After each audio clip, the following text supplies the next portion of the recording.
So, now it's time to talk about the major topic, everyone. You ready? So let me take a look at the timestamp. We're at about 47:30. I got to remember that for later. All right. So, folks, here's what's happened today. Dragon Age Veilguard's early reviews have released. All right?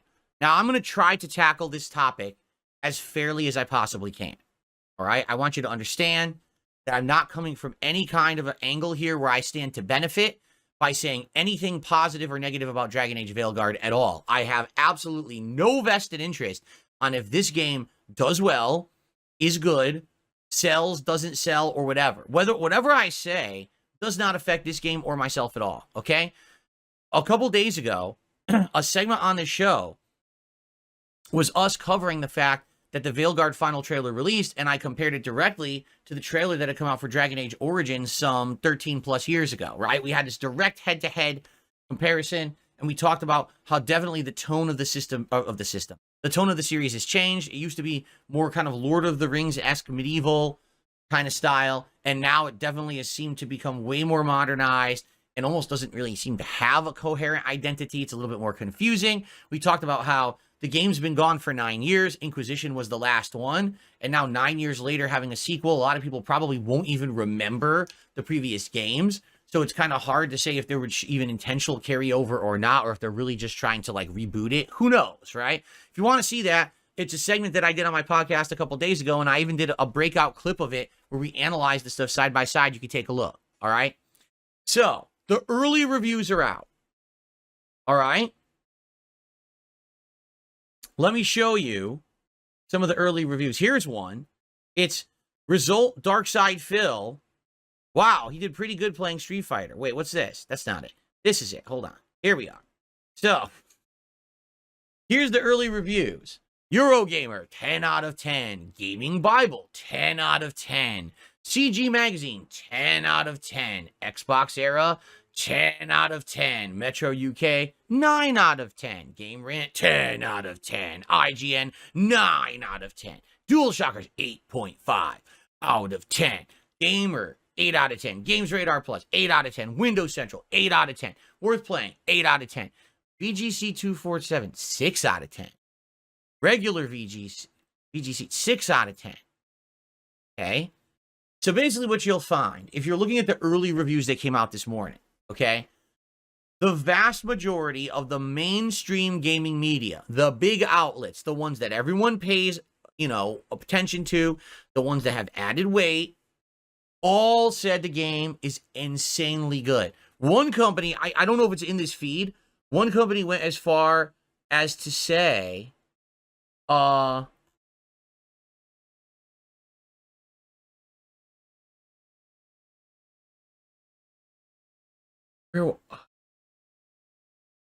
that, trying to find it. It was one of the major companies. Oh, here you go. Listen to this. A fantasy role-playing game of astonishing spectacle. This is the best Dragon Age and perhaps BioWare has ever been. Eurogamer is saying this is the best game that BioWare has ever put out. It's better than Knights of the Old Republic 1 and 2. It's better than the Knights of the Old Republic online game. It's better than the entire Mass Effect trilogy. It's better than all the previous Dragon Age games. That's what Eurogamer is saying. Okay? So those are the reviews you're seeing right now.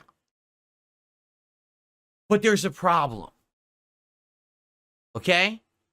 There is a big problem. Okay? What's happened is, not that it leaked. I mean, I think people were eventually going to find this out anyway, so I don't know what EA is playing at here. EA actually pulled a fast one on everyone. And I say, well, what are you talking about? They actually had a bunch of people go out to several different press events. In fact, there was one just back in September, okay, where people actually played this game and did early hands-on impressions, okay? Here's what they did. I'm not making this up because there's a video about it right here from Fextra Life, a 1 million sub YouTube channel, all right, that regularly gets hundreds of thousands of views on any video it makes about an RPG. So here's what this company did, EA. They flew everyone out to a press event. They had them do hands-on impressions. And get this, Anyone who had negative things to say about the game in their early impressions did not receive a review code. Literally, if you criticize this game in the hands-on impressions at all, you didn't get a review code. But if you kissed its butt, you received a review code. What they actually did is they skimmed the reviewing crowd of people who were being honest. So that way they knew the only initial reviews that would go out of the game would be overly positive. It was actually a calculated move done on purpose. Okay? Can you believe that? Now, I could watch this video, but I've already watched it this morning.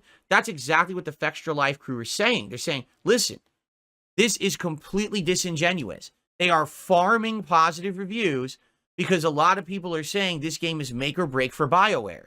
That if this game doesn't sell, this could be the end of BioWare as a studio because they've now had so many flops. Anthem, insanely big flop, correct? Mass Effect Andromeda, insanely big flop. They need this to be good because if it's not, they've got nothing under their belt from like the last 5 to 7 years.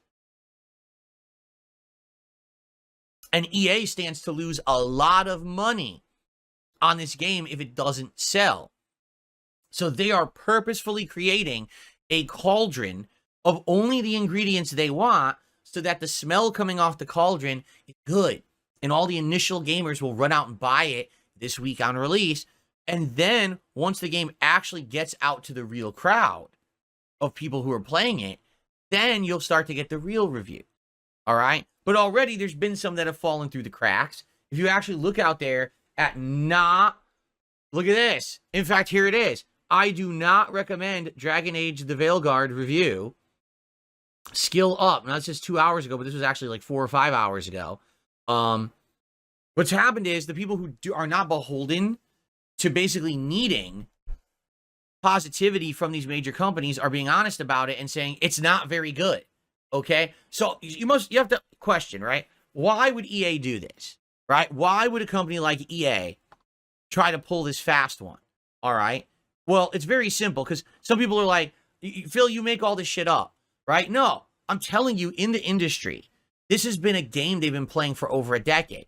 They give out the early review codes in the expectation that because that media outlet got the review codes, they're now going to be overly nice to the game, overinflate the score, the game will sell well, and therefore it becomes this cycle of you pat me on the back, I pat you. You scratch my back, I scratch yours. We all benefit, right? And so in a case like this, where this is make or break for EA, right? They fly a bunch of people out to a big press event to play the game, and some people dared to be honest and say, it ain't that good. In fact, Fextra Life even said in his video, to him, the gameplay elements were actually good, but the story elements that were presented during the press event weren't very good. So for the first time ever, he might actually care more about the gameplay of like a RPG than the actual story, and just the story will take a backseat. He'll keep playing because he likes the gameplay. It's a hook, right? They didn't like that. EA did not like that at all. They were upset that they said that in their early impressions, and that's why they didn't get the review code. Okay?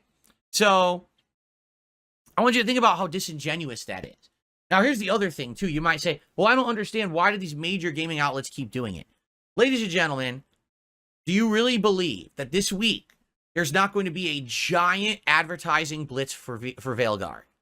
Come Halloween and the days after, when you go to IGN or you go to GameSpot or you go to these websites, I guarantee you there will be giant splash page ads all around the border. CC, my level 1 podcast border, that would say, Dragon Age Veilguard, click here to buy. Here's a video preview and all that. And they pay big money for that advertising space. Big dollars.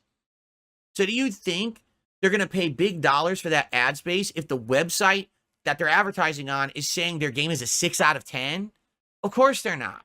That's why it goes hand in hand. Is IGN or GameSpot or any of these big websites, Eurogamer, do you think they're actually receiving a direct monetary compensation payment from EA to say that Dragon Age Veilguard is good? No. You will never find that anywhere. There's no contract. There's no evidence. But what you can easily figure out if you put 2 and 2 together is that it massively benefits their businesses to say the game's good. The advertising blitz, the continued invites to exclusive events to try games so they can have the early access coverage to bring more people to their site, so more people will see the ads and more people will click and they'll make more money, right? If these big media outlets didn't get exclusive access to events and games, what the fuck would you need them for? Seriously, why would you ever need to go to IGN or GameSpot if it wasn't for exclusive access to shit? You would never get a benefit from going there, so why would you care? Right? So again, it's not that they're getting a paycheck directly from EA or any major company, but they are getting massive benefit by being overly positive.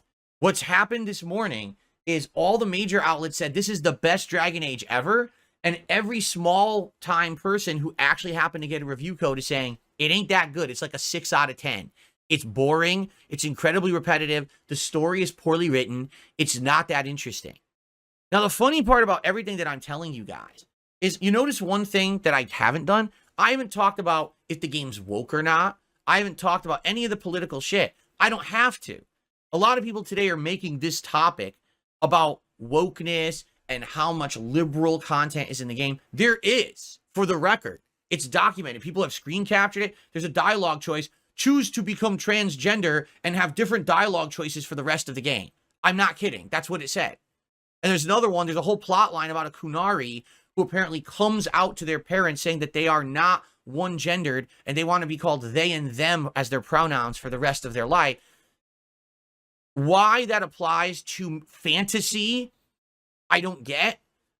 They put that in there as plots. I want you to think about this, okay? It's supposed to be dark fantasy. The universe may be erased as we know it because the veil is opening and gods of elven kingdoms are coming through to kill everyone and take everything over.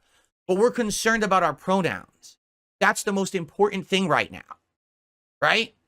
How about this? I don't care what the fuck you call yourself. There's demons at the door. Can we kill them? Why are we having this scene right now? Right? I give 2 shits. You know, but they put it in the game. They wedged it in to have it as part of the game. All right? That's not even what I'm talking about. All right? I'm not. I don't care about that. I want you to understand that because so many people today are trying to make it about politics and culture wars and that shit. I don't even care about that. What I care about is the practice of sending early copies of games to select people who then get exclusive early access, early video coverage, early clicks, early views, early money. And then they overly praise the game in order to benefit from it.